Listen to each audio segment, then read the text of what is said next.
तो आप लोगों को भी ये लगेगा कि एक ऐसे शर्मनाक व्यक्ति को बचाने का काम पूरी की पूरी बीजेपी की लीडरशिप कर रही है और साबित कर रही है बीजेपी कि दुनिया की सबसे बड़ी गुंडे लफंगों की पार्टी है बीजेपी।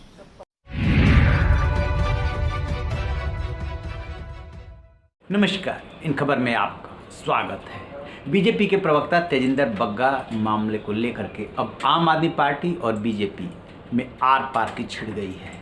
पंजाब पुलिस द्वारा उनकी गिरफ्तारी और दिल्ली पुलिस द्वारा किडनैपिंग का मामला दर्ज करके रिहाई कराने के बाद ऐसा लग रहा है जैसे दोनों को मुद्दे का इंतजार था। बीजेपी को भी मुद्दा मिल गया और आम आदमी पार्टी को भी मुद्दा मिल गया। आम आदमी पार्टी कह रही है कि एक बदनाम आदमी को बचाने के लिए पूरी बीजेपी पूरा तंत्र लग गया है। इसको लेकर के संजय सिंह प्रेस कॉन्फ्रेंस करने के लिए आया। सुनिए सबसे पहले कि संजय सिंह क्या कह रहे हैं। देखिए, कल पूरे भारतवर्ष में भारतीय जनता पार्टी ने फिर से एक बार अपना चेहरा बेनकाब किया और साबित किया कि भारतीय जनता पार्टी गुंडे, लफंगों और दंगाइयों की पार्टी है। कल पूरी बीजेपी ने साबित कर दिया, उनकी टॉप लीडरशिप ने साबित कर दिया कि वो गुंडों के साथ पूरी मजबूती से खड़े हैं। बग्गा जो एक सीरियल ऑफेंडर है, सुप्रीम कोर्ट के परिसर में घुसकर चैम्बर में प्रशांत भूषण जी को उन्होंने 2011 में उसने पीटा मारा।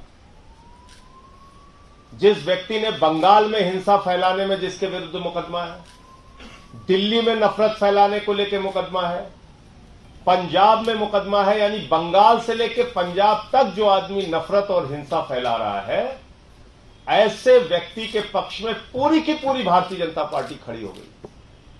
तो बीजेपी ने फिर से अपने आप को पूरे देश के सामने साबित किया कि वो गुंडे, लफंगों और दंगाइयों की पार्टी है और गुंडों को बचाने के लिए वो किसी भी हद तक जा सकते हैं। आप मुझे बताइए, जो लोग उन्नाव के बलात्कार करने वाले विधायक के साथ खड़े होते हैं, जो लोग नोएडा में अभी बलात्कार करने वाले के साथ थाने में पहुंच के प्रदर्शन करते हैं छुड़वाने के लिए, जो लोग कठुआ के अंदर 8 साल की बच्ची का बलात्कार करने वाले के बलात्कारियों के पक्ष में 3-3 मंत्री तिरंगा लेके निकलते हैं, ऐसे लोगों से आप उम्मीद कर सकते हैं कि ये कोई देश के सामने विकल्प दे सकते हैं, कोई स्वस्थ राजनीति कर सकते हैं। और कल से मैं भाजपाइयों को देख रहा हूं, कह रहे पुलिस का दुरुपयोग हो गया, पुलिस का दुरुपयोग हो गया। पुलिस के दुरुपयोग के बारे में भाजपाई बोलते हैं तो लगता है डाकू गब्बर सिंह अहिंसा पे उपदेश दे रहा है। जिन लोगों ने हमारे मुख्यमंत्री अरविंद केजरीवाल के दफ्तर पे सीबीआई का छापा मारा, उप मुख्यमंत्री के घर पे सीबीआई का छापा मारा, स्वास्थ्य मंत्री के ऊपर सीबीआई छापा मारा, हमारे तमाम मंत्रियों पे छापे मारे और 35-35 विधायकों को पकड़ के अपमानित करके जेल में गिरफ्तार करके डालने का काम किया। और यहां तक कि सोमनाथ भारती का एक कुत्ता था, उसको पकड़ने के लिए 40 दिल्ली के पुलिस वाले गए थे। ये लोग पुलिस के दुरुपयोग की बात कर रहे हैं। एक दिन में 9 एफआईआर किया आदित्यनाथ जी ने मेरे ऊपर, राष्ट्रद्रोह का मुकदमा लगाया, पार्टी का दफ्तर खाली करा दिया, 23 मुकदमे अब तक किए मेरे ऊपर। ये लोग पुलिस के दुरुपयोग की बात कर रहे हैं। हिंदुस्तान की आजादी के बाद सबसे अधिक अगर किसी ने पुलिस का दुरुपयोग किया है, अगर जांच एजेंसियों का दुरुपयोग किया है, तो उस पार्टी का नाम है भारतीय जनता पार्टी। और ऐसे सीरियल ऑफेंडर को बचाने का काम कर रहे हैं।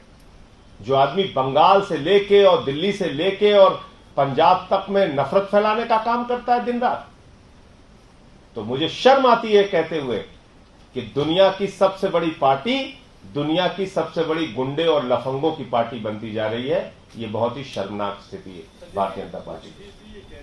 पूरा जो प्लान था वो पूरा प्री प्लान था और जिस तरीके से कल उन्होंने प्रोटेस्ट किया आपके मुख्यालय के बाद, आज वो 3:30 बजे केजरीवाल जी से आवाज से भी करने वाले हैं।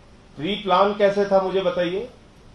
एक आदमी जो अपराधी है उसको 5-5 नोटिस भेजती है पंजाब की पुलिस कि आइए और जांच में सहयोग कीजिए, जांच में इन्वेस्टिगेशन ज्वाइन कीजिए। 5-5 नोटिस भेजती है। वो कहता हम तो कानून से ऊपर है, हम भाजपा वाले, कैसे तुम बुला लोगे, नहीं आता। फिर वो जाता है हाई कोर्ट, हाई कोर्ट में कहता है हुजूर हमारी अरेस्ट पे रोक लगा दीजिए। हाई कोर्ट कहता है नहीं, तुम सीरियल ऑफेंडर हो, उसको अरेस्ट पे रोक नहीं मिलती। हाई कोर्ट से रोक नहीं मिलती, 5-5 नोटिस मिलती है, पुलिस वारंट लेके आती है, जनकपुरी थाने में सूचना देती है, और किस प्रोसेस को फॉलो करना चाहिए बताइए आप। हिंदुस्तान की धरती पे कौन सा ऐसा नियम है जो पंजाब पुलिस ने फॉलो नहीं किया इसकी गिरफ्तारी में, आप बताइए। लेकिन गुंडों को क्योंकि सपोर्ट करना है इसलिए किसी भी हद तक जाने की बात है, इसमें और क्या कहा जा सकता है। बीजेपी का असली चेहरा है।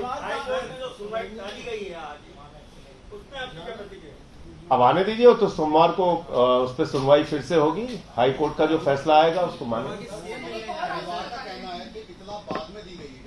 देखो एक बात समझो आप, गोवा के सीएम मिलने जा रहे हैं, कब मिलने जा रहे हैं। मुझे तो आश्चर्य है कि अमित शाह तक क्यों नहीं मिलने गया। अमित शाह को मिलने जाना चाहिए भाई, जो पार्टी ही दंगे और गुंडई में स्पेशलाइज्ड है, उसमें तो अमित शाह को मिलने जाना चाहिए। गोवा के सीएम को तो स्टेटस कम है उसको जो भेज रहे हैं, अमित शाह को खुद जाना चाहिए। भले ही अमित शाह दंगे फसाद नफरत फैलाने का काम करे, कहीं बिजी हो तो खाली होके जाए टाइम निकाल के। आप बताइए, ऐसे आदमी को बचा रहे हैं जो बंगाल से लेकर पंजाब तक हिंसा नफरत फैलाने का काम करता है, उसको ऐसा महिमा मंडित किया जा रहा है जैसे पता नहीं किस महापुरुष के खिलाफ पंजाब पुलिस कार्रवाई कर रही थी। बहुत सारे आरोप है इसके खिलाफ। आप इसके अगर पूरे हिस्ट्री में जाएंगे, इसकी हिस्ट्री सीट अगर आप लोग पढ़ेंगे तो आप लोगों को भी ये लगेगा कि एक ऐसे शर्मनाक व्यक्ति को बचाने का काम पूरी की पूरी बीजेपी की लीडरशिप कर रही है, और साबित कर रही है बीजेपी कि दुनिया की सबसे बड़ी गुंडे लफंगों की पार्टी है बीजेपी।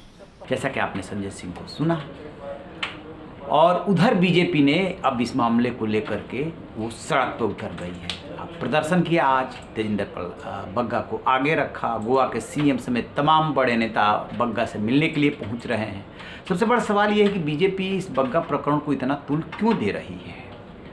आम आदमी पार्टी बग्गा से बदला चुका रही, ये बात तो समझ में आ रही है, क्योंकि उन्होंने अरविंद केजरीवाल के खिलाफ बोला था, आपत्तिजनक बोला था। मोहाली में मामला दर्ज किया गया, फिर पंजाब पुलिस ने 5 बार नोटिस दिया और अंत तक गिरफ्तार कर लिया। दूध की धुली तो पंजाब पुलिस भी नहीं है, न ही आम आदमी पार्टी है। लेकिन बीजेपी बग्गा को इतना महत्व क्यों दे रही है, जब आम आदमी पार्टी करे कि इतने बदनाम आदमी हैं, इन्होंने ऑब्जेक्शनेबल बोला, तो इसका कारण सब राजनैतिक है। अदरवाइज ज़रा सोचिए कि क्या दिल्ली से पंजाब पुलिस किसी को उठा करके ले जा रही है, उसके यहाँ मामला दर्ज है, तो सिर्फ इसमें कानूनी पेच इतना था कि उसने दिल्ली पुलिस को सूचित नहीं किया था, और कुरुक्षेत्र की पुलिस ने उसे रोक लिया। उसके बाद दिल्ली पुलिस ने जा करके वहाँ से बग्गा को वापस ले आई। तो मामला ये है कि दिल्ली में नगर निगम का चुनाव है, वो चुनाव अभी तक हो जाना चाहिए था लेकिन टल गया।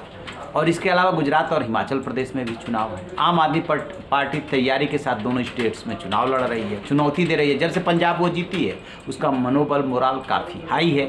तो होता क्या है कि आपको एक जगह पे घेर करके रखने के लिए, आपको उलझा के रखने के लिए राजनीति में साम दाम दंड भेद का इस्तेमाल किया जाता है। बीजेपी केंद्र में सत्ता में होने के साथ साथ तमाम राज्यों में सत्ता में है। आम आदमी पार्टी के साथ दिल्ली और पंजाब है। पंजाब वो राज्य है जहाँ पे कि पुलिस उसके पास है, क्योंकि वो अधिकार संपन्न राज्य है। तो आम आदमी पार्टी भी वही राजनीति कर रही है जो अन्य दल करते हैं, और बीजेपी भी वही राजनीति कर रही है। आम आदमी पार्टी बीजेपी को घेर रही है और बीजेपी आम आदमी पार्टी को घेर रही है।